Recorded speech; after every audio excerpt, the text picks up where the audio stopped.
Het belangrijkste nieuws uit Curaçao in het Nederland. Access Journaal, vers van de pers.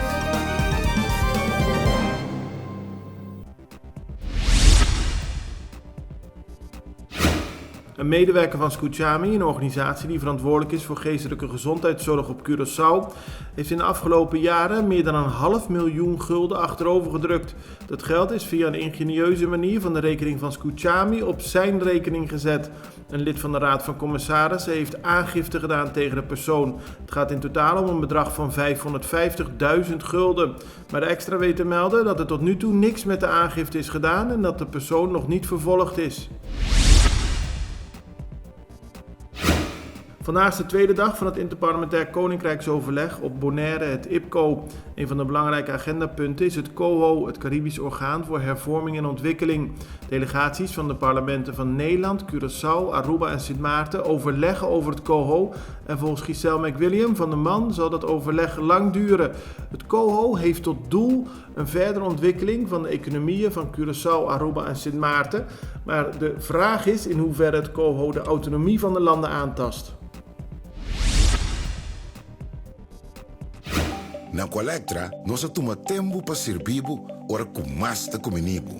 Llama no centro de cliente na telefone 0800-035 de Jaluna para Viernes voor die setor de mente te com setor de noite para turno serviço nan of patrão cita. Se você traz cita para sabra, também por hora. Por escolher para trabalhar, riba aqualectra.com e aproveitar a mesura, põe o documento na cerca para visita cerca nós vai mais fácil.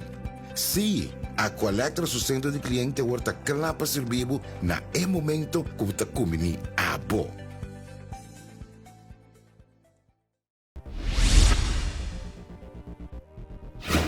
Op de eerste dag van het IPCO Bonaire heeft Americo Today, fractieleider van de MFK, gisteren een visie gegeven over de toekomst van Curaçao.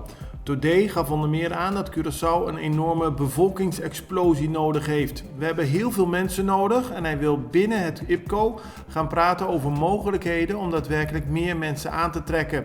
Op die manier kunnen onder meer de sociale fondsen die onder druk staan weer bijgevuld worden, aldus Today.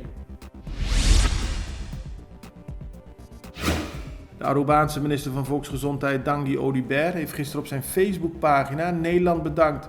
Hij liet weten blij te zijn dat de Nederlandse staatssecretaris voor Volksgezondheid Paul Blokhuis heeft toegezegd nieuw medisch personeel naar Aruba te sturen. Het gaat om 10 verplegers die kunnen werken op de intensive care en 2 intensivisten. Volgens Dangi Audibert heeft Aruba dringend behoefte aan nieuw personeel en is hij blij dat Nederland deze mensen gaat sturen.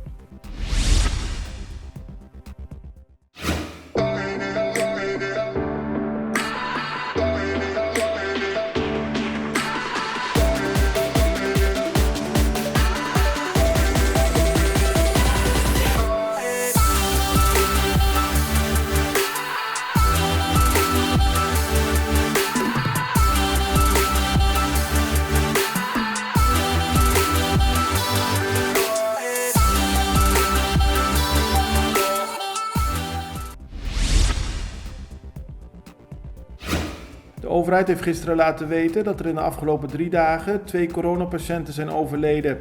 Het totaal aantal overleden coronapatiënten staat daarmee op 139. Verder liet de overheid weten dat er op dit moment 36 coronapatiënten in het ziekenhuis liggen. 21 daarvan liggen op de intensive care. Het totaal aantal actieve besmettingen op Curaçao is momenteel 520. Het kan niemand zijn ontgaan, Curaçao had gisteren te maken met hevige regenval. En dat leidde tot veel problemen in het verkeer en ook was er veel sprake van overlast bij gebouwen en huizen op Curaçao. De komende dagen is er meer regen verwacht, maar het is de vraag of het net zo hevig zou zijn als afgelopen maandag. Nederland kan nog wel wat leren van Curaçao voor wat betreft de aanpak van corrupte politici. Dat zegt de voormalige advocaat-generaal van het Hof van Justitie, Anton van der Schans. Hij schreef samen met voormalig rector van de Universiteit van Curaçao, Jeanne de Bruin, een artikel voor de website De Post Online. Daarin stellen ze dat op Curaçao oud-minister Jacinta Constantia veroordeeld is vanwege fraude met mondkapjes. In Nederland is de toenmalige minister Martin van Rijn volledig vrijuit gegaan. Hij is eveneens betrokken bij een dubieuze deal voor de aanschaf van 40 miljoen mondkapjes. Er werd daarvoor 100 miljoen betaald aan Siewert van Liende en er werd niet aan de regels gehouden. Maar het Openbaar Ministerie heeft niks met die zaak gedaan, aldus Van der Schans en De Bruin.